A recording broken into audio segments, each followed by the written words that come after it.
Let's do 21, meditation 21. We're going to finish, I'm sure. Oh, 9:30 I'll give you a break. 6 more minutes, okay? All right. I keep remembering this advice from the most popular teacher at Princeton. They interviewed him and he said the main thing is let students out early. They will love you, even if it's 2 minutes, 3 minutes. I'm just telling you guys, teacher trick, good teacher trick. Let your students out early. Are you hot? Are you warm? How many people warm? Raise your hand. How many people don't want the air conditioning? Raise your hand. Okay, you win.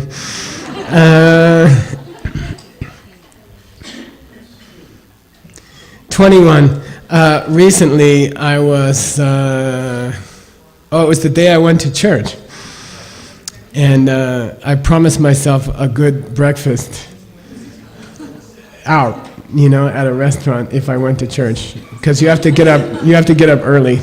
This is how my mom used to bribe me to go to church, and so I went to church, and then it ended early. And there is no good restaurant where I live on Sunday. Nothing. I even went to the casino and I said, "You guys have Sunday brunch?" They're like, "No." I'm like, "All right." Then that Phil knows the place, El Patio. We have a little Mexican restaurant close to us. It's good food, but it doesn't open till noon. So I had like half an hour in my car. I have to waste half an hour in my car. So there's this Native American monument near my house. It's called Montezuma's Castle. It's on the side of a cliff. It's huge. It's very big, and it was made 1,000 years ago, 1,400 years ago, and they made it, and they used to live there, and then suddenly they disappeared. Nobody knows why. They made many houses like this around my house. There are about 1,000 places smaller than this. Nobody knows what happened to them. I think their air conditioners broke. They went someplace else. Anyway, when I was a kid, you used to climb up there, and now they don't allow it. No, okay. But I had half an hour. I never been there. I've lived there for 7 years. It's 5 minutes from my house. I never went there. So I said, I'm going to go look at it, And it's interesting because the people are gone, right, who lived there. But the place is there. And the place proves that there used to be people there. That's all. So I took a picture of this place, I put it, okay? The place proves that the people were there, okay? And in the refuge tradition, we're encouraged to be honest that we never met Buddha, okay? Are you Buddhist? Yes. Who's Buddha? Lived 2,000 years ago. Are you sure? I think so. What? You're a Buddhist and you don't know if Buddha lived or not? It's, well, I don't know. My mom said so. Like that, you see? Like, comes a question in Buddhism, in Christian to Muslim, are you sure this person lived? Did you meet them? No. Do you follow them? Yes.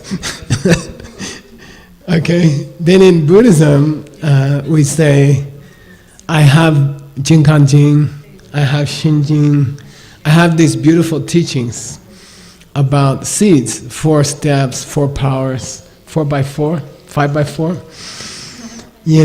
There is a 5x4. This is secret.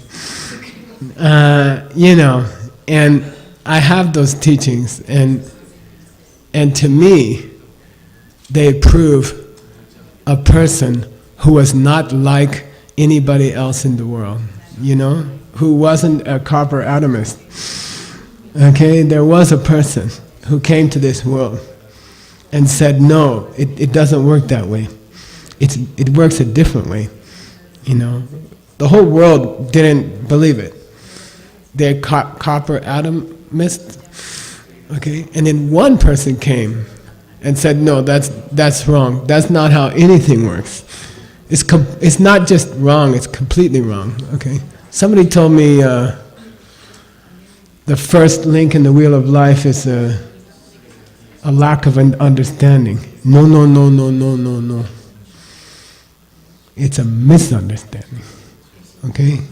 It's not a lack of understanding. So Vasubandhu will hit you on the head 3 times if you say that. Buddha Dharma Sangha. Buddha Dharma Sangha. No. Thank God there's only 3 jewels. No, he will hit you on the head and say, no, no, no, the first link is not a lack of understanding, it's misunderstanding, okay? Copper atomists misunderstand where the world comes from. It's not that they don't understand. It's opposite. They believe the opposite, okay? They believe you can ignore a friend who's having trouble with their husband or their wife, and your cell phone will still work. They believe that, right? Got it? That's misunderstanding. It's not lack of understanding. Got it? So, one person came into this world, your world, that you were born into, okay? And one person came and said, no, that's not the way it works. One person against 1 billion, you know, and we're lucky because people started to believe it, and they wrote down what he said, and we have those books, and we have a tradition, we have a lineage, okay? And this lineage, your lineage, right? You are the next lineage Lama, okay? You are, I don't know, 43 or something like that. You are the next one. Something like, don't confuse me. I mean, I can count them for you if you want, but you are the next one, okay? And you have to keep it pure. You have to keep it pure, okay? 2,500 years, people didn't mess up this explanation. And if you mess it up, you first person in 2,500 years, okay? Yeah, things coming from you, but you know, not everything. You know, then you just destroyed 2,500 years. You see? So you have a big responsibility. In the monastery, they say, you're not allowed to go to a teaching unless you can take responsibility to teach it again yourself. So Chinese people take notes, Americans don't. I don't know, I guess Americans have better memory. Or maybe they have the knowledge base, I don't know. But, you know, it's your responsibility to pass it on. So, how do we know there existed Buddha jewel? From the evidence we have, okay? From the buildings they left, okay? We can believe it. So when you do that meditation, you can ask yourself, you know, why do I believe in this person who I can't see, I can't talk to them, there's no video. There's a joke in Europe. They say Americans only believe something if it's in a movie. I think some Deutschlander told me that. You know, we don't have video, we don't have photos, but we have the teachings, okay? So we can believe that there existed this person, okay? Now, on the day you see emptiness directly, you will see the Buddha directly. You will meet them directly, okay? On that day, you confirm with direct perception what you deduced from the evidence before, okay? Different experience. Then you can confirm there's Buddha, okay? Until then, you are using deduction. But on the day you see emptiness directly, you will meet the Buddha. The Buddha didn't die, Buddha's still there. You can meet them directly. And you will never be the same after that, okay? You will never be the same after that. By the way, good news, which relates to your debate today, is that you also see your future Buddha self, yourself. On the same day, you see ahead, and you can see yourself become a Buddha already, okay? And teaching and doing all these nice things, okay? So on that day, you can see yourself as you can see what you're going to look like, what you're going to talk about, okay? You can see that, okay? It's cool. 500 years ahead, okay? You want to go deeper? Yeah. Or you want to go to the bathroom? Let's go deeper for 1 minute. And as you're going to learn in debate class today, and the debate class will be taught by Nick and Adam, and my idea is Katie and Aaron also. Okay? Because women are better arguers than men are. We know that. I mean, all the men know that. I don't know. But there's an important form of taking refuge, which is called result refuge. Okay, it's called result refuge. You're going to learn 5 kinds of refuge in debate class today. Okay, you're going to learn 5 different kinds. One, the coolest one, the 5th one, is called result refuge, and it means you can do prayers to a future Buddha named Mike, or Monica, or Daniel, or Anton, okay? Anton can take refuge in a future Buddha called Anton. They won't call you Anton, by the way, but you'll have a nice name. Okay, okay, got it? The 5th kind of refuge, the coolest one, is to take refuge in the future Buddha called you.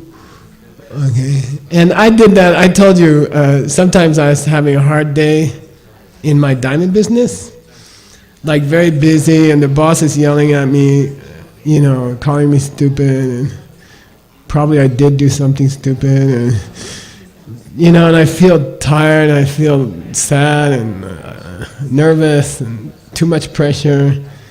Then I would meditate, but I can't meditate in my office because I built my office out of glass on purpose. I built it in the middle of the floor. I built it. Everybody can see what I'm doing. I'm the boss. Everybody can see everything I'm doing.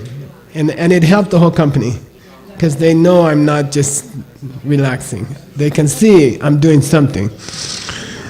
So I built the office out of glass, and so I don't have any privacy. So I used to go to the toilet and close it. I do it number 2, okay? In a boys' bathroom, it's more private. And I go in there, I sit down. I don't open the toilet, I just sit on the top. Then I'll say, you know, to my future Buddha, because future Buddha can see all the past time. You see? So I'll say, hey Mike, future Buddha Mike, I'm having a hard day. You know, and I got mad at my boss, and I'm sorry I delayed you, because I got upset today. You know, I apologize. It's probably going to take another 1,000 years for you to become Buddha, and I just want you to know I'm sorry, and I'm trying really hard. I'm just having a hard day, you know. So you can talk to your future Buddha, because they can hear you, and that's a special kind of refuge, okay? When you're having a really hard day and you don't have any friend to talk to, you can talk to your future Buddha. Because they're watching you right now. You know, they're like, come on, hurry up. Okay.